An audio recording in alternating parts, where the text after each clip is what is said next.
Hello, it's December 3rd, and this is an LPAC TV update.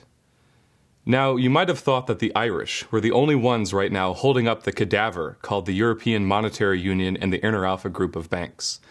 However, news has come out this week to reveal that we Americans now have one more reason to stand in solidarity with the Irish. According to the facts revealed in this week's report by the Fed, in response to Senator Bernie Sanders' amendment to the Frank-Dodd bill, the American people have shelled out a total of $16 trillion, which went primarily to foreign banks. This involuntary bailout came in the form of asset purchases and currency swaps, essentially forking over suitcases full of cash in exchange for so-called mortgage-backed securities, which, as we learned from the Bank of America case earlier this week, are actually backed by nothing. As Senator Bernie Sanders said when this news was revealed, the $700 billion Wall Street bailout turned out to be pocket change compared to trillions and trillions of dollars in near-zero interest rate loans and other financial arrangements that the Federal Reserve doled out to every major financial institution.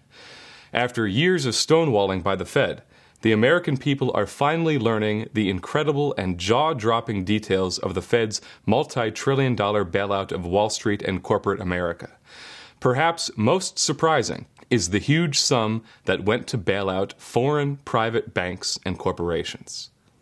Senator Sanders went on to ask, has the Federal Reserve Bank of the United States become the central bank of the world?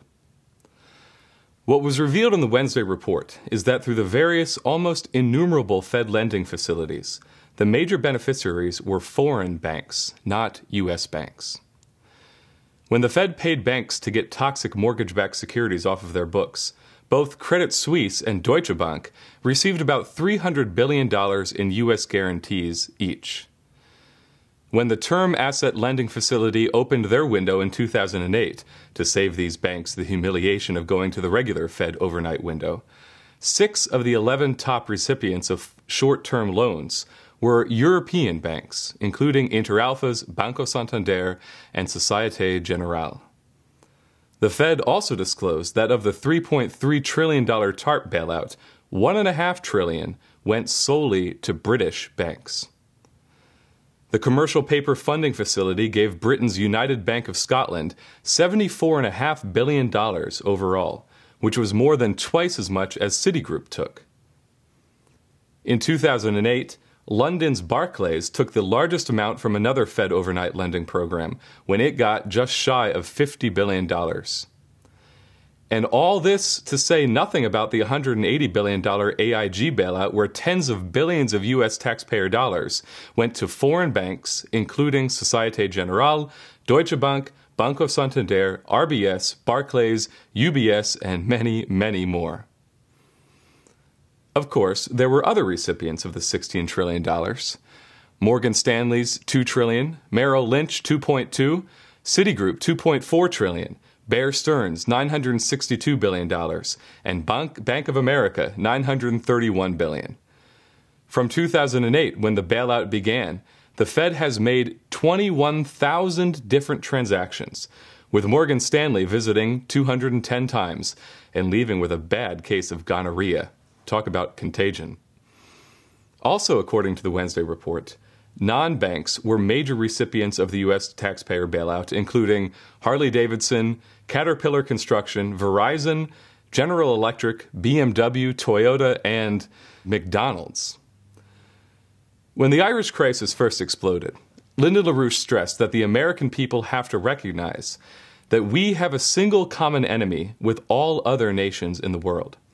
A global monetary regime with its headquarters in London, who are willing to murder the citizens of those nations for the sake of the survival of their bankrupt empire. Over the past 2 weeks, we have watched as patriots in Ireland have risen up against the attempts by London to eliminate every last vestige of national sovereignty there. Now, we in the United States have the chance to do the same. These revelations prove that the sovereignty of the United States is being destroyed while our White House and Congress are being held as captive puppets of the British Empire. The United States government is violating the Constitution by bailing out British banks, and any complicity with this destruction of the United States and its sovereignty should be considered an act of treason, an attack on the American people in collusion with the interests of a foreign state. The facts of the case have now been exposed, and the American people could wake up now and stage an all-out political insurrection in perfect solidarity with what we're now seeing coming out of Ireland. It's clear how desperate the Inner Alpha Group now is by the level of aggressiveness and intimidation that they've shown towards the Irish in regards to the bailout.